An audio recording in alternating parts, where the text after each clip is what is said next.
A warm greetings to everyone.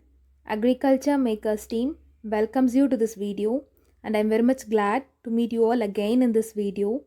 And this video is going to be a very important one, and we are going to see the principle involved in the tetrazolium test. Come on, let's get into the video. Before going into the principle, first we can learn about few basic things about the tetrazolium test. It is also known as TZ test or quick viability test. The main aim of this test is to find out the viability of the seeds without spending a large number of time. Yes, so that it is called as quick viability test.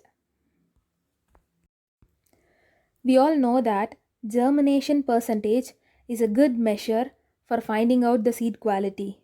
But one disadvantage of this conventional method for finding the germination percentage is for waiting a period of a week or more.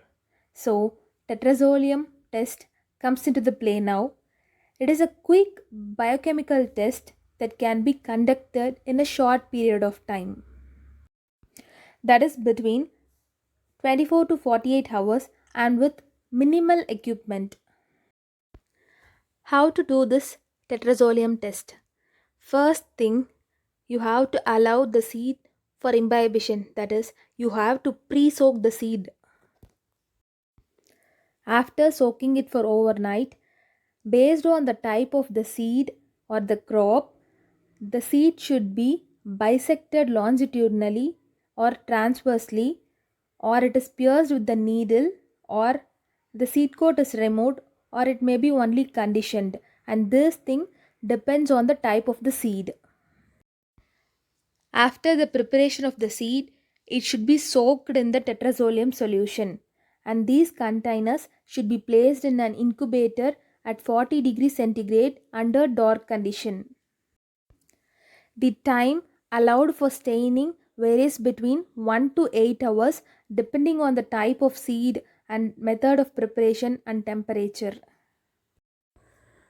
After this time, how do you find the viability of the seed?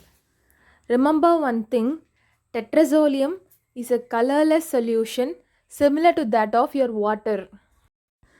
But after incubation, the seeds that are viable are said to be stained red. But a non-viable seed remains the same as how we have soaked.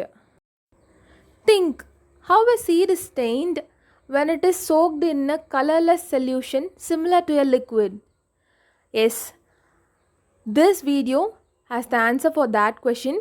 We are going to see the principle behind the staining red. Look at the picture. This is how the pepper seed is bisected longitudinally, and this is the embryo part which is stained red after it has been incubated with tetrazolium. We can see the principle. The living cells contains dehydrogenase enzymes that are necessary for respiration, and the dehydrogenase enzymes reduces the colorless tetrazolium solution into red colored triphenyl parmesan. Yes, this red colored triphenyl parmesan makes the seed to stain red. As dehydrogenase is only present in the living cells, this red color non-diffusible substance distinguishes between the living and the non-living tissue. You can see the formula here, and there is no need for remembering this complicated reaction, but instead you have to know the principle. Yes, this 2,3,5 triphenyl tetrazolium chloride, commonly known as tetrazolium, is colorless in nature. Due to the presence of dehydrogenase in the living cell, it is converted into red colored parmesan. This makes the living cell stained.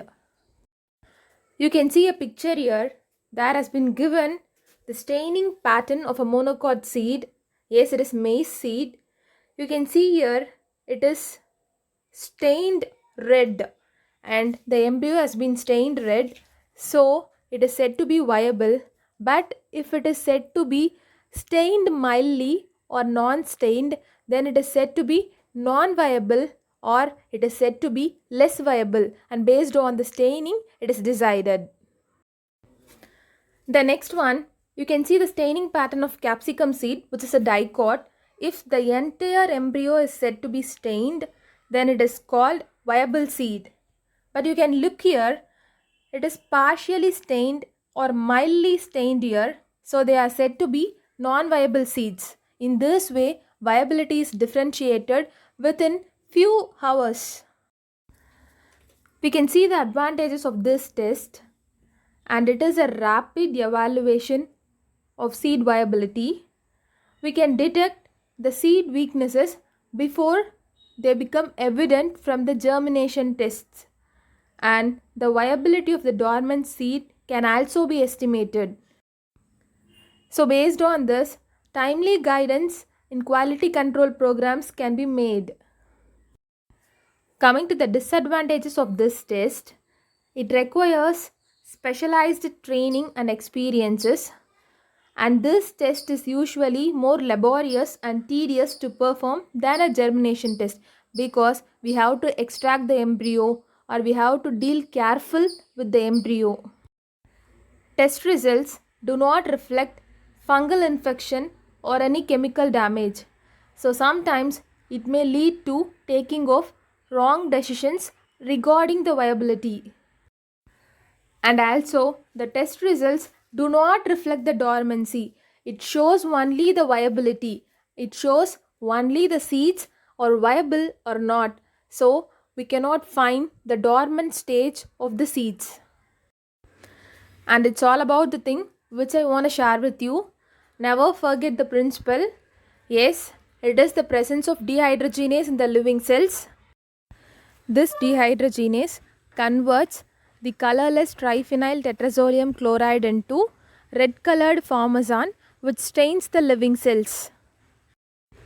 And with this we are winding up.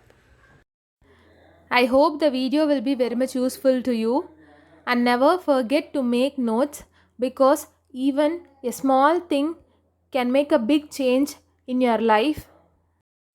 Revise a number of times, practice a number of marks, and all the best for your bright and successful future. Thank you for all your supports, and do subscribe our channel for the next earliest updates by tapping on the bell icon. Thank you, and see you all again.